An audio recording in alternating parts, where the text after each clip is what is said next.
Witamy Cię w Zabrzu.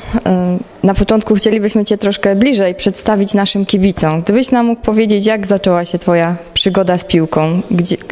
W jakim klubie zaczynałeś grać? Ile miałeś lat? Tak ja grať za odchovanie z Interu Bratislava.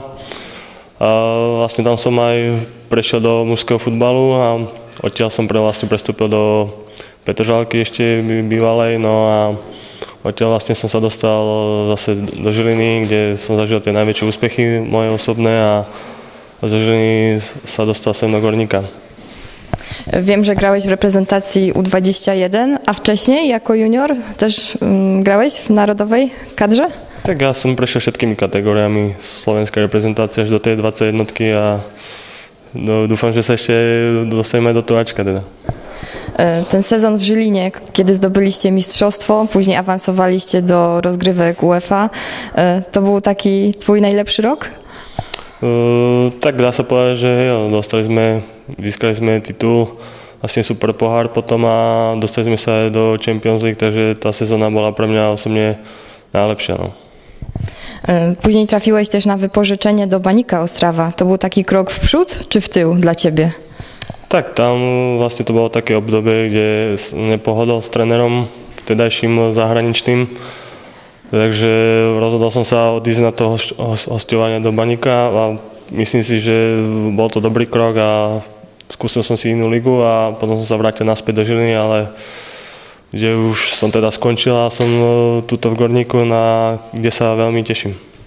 No właśnie, ten ostatni rok spędziłeś w Żylinie. To na pewno nie był dobry czas, bo tych bramek było mniej. Żylina też jest teraz obecnie na 10. miejscu. Co tam się dzieje w tym klubie? Tak vlastne prišlo zmeniť filozofiu klubu a priestor dostali mladí hráči a myslím si, že nám chýbali skúsenosti v tých zápasoch jesenných a v tej Európskej lige ešte na začiatku sezóny sa nám darilo a dokázali sme sa prebojovať do ďalších kôl, kde sme nakoniec vypadli z Riekou, ktorá postupila do skupinovej fázy, ale nepodarilo sa nám vlastne zachytiť ten úvod tej ligy a kde mladí hráči v Žiline naberali skúsenosti a odrazilo sa to na tých výsledkoch a nezvládali sme tie zápasy výsledkovo a to odzrkadlilo tú sezónu, túto polsezónu. Kiedy w ogóle pojawił się temat Górnika? Bo klub interesował się tobą już chyba też wcześniej. Tak, ja som sa to dozvedel niekedy asi v polke januára a boli sme v kontakte, viac menej som chcel sem prestúpiť aj na odporúčanie vlastne Roberta Ježa.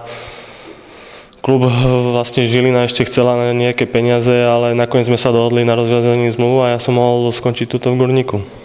Robert Jež opowiadał ci coś o Górniku? Co cię przekonało? To, że on tu jest? Tak sme sa rozprávali veľa a odpovedal mi kladné informácie. A čiže aj vďaka nemu som sa rozhodol teda zakotviť tuto v Górniku. Śledziłeś to, co dzieje się w Górniku, jak klub gra? Teraz te ostatnie 2 mecze, 2 porażki. Oczekiwania kibiców są duże, tak? Tak, ja som sledoval už vlastne, jak som sa dostal do kontaktu s Górnikom, tie výsledky, myslím, že tie zápasy v tej príprave neboli zlé a bohužiaľ tá liga nezačala najlepšie pre Górnik, ale sú to iba 2 kola odohrané a stále myslím si, o čo hrať a tie straty od toho druhého miesta vlastne nie sú veľké, je to tam nabité a ja verím, že to bude úspešný polrok pre Górnik. Nasz strzelec Mateusz Zachara jest obecnie kontuzjowany. W sobotę z Koroną nie zagra też Prežus Nakulma. Jesteś przygotowany na to, żeby zagrać już w sobotę? Jak wyglądał ten okres przygotowawczy w Żylinie? Tak, pripravený som. No.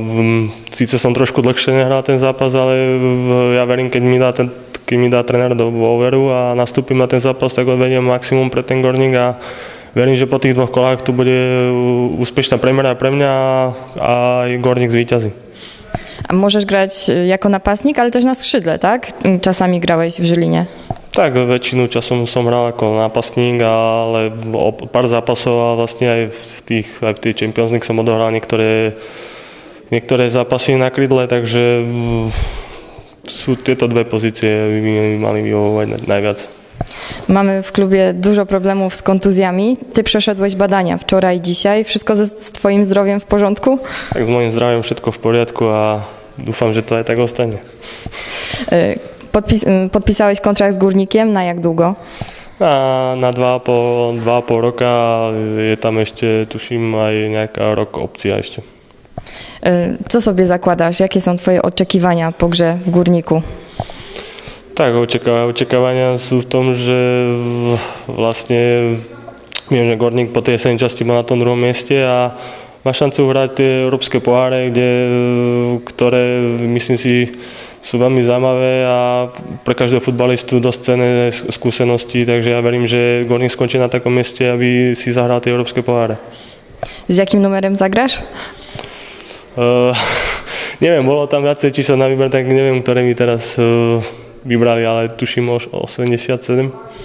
To z powodu daty twojej urodzenia, roku urodzenia, tak? Tak z datu, z tých čísel, čo som si vybral, tak nebolo žiadne voľné, takže malo by to byť z roku mojego urodzenia. Powiedz jeszcze, bo na razie mieszkasz u Roberta, tak? Szukasz czegoś tutaj w Zabrzu, rodzina przyjedzie do ciebie, jak to będzie wyglądało? Tak, mne sa vlastne pred 2 týždňami narodilo bábätko, takže snúbenica je momentálne ešte doma a určite prídu za mňou, ale trošku malý musí podrásť a zatiaľ si nájdem bývanie niekde v blízkosti Ježka, aby sme to mali spolu blízko aj vlastne cesty na tréning, aj potom aj vo osobnom voľne, aby sme to mali blízko seba, lebo sme dobrí kamaráti a poznáme sa veľmi dlho už.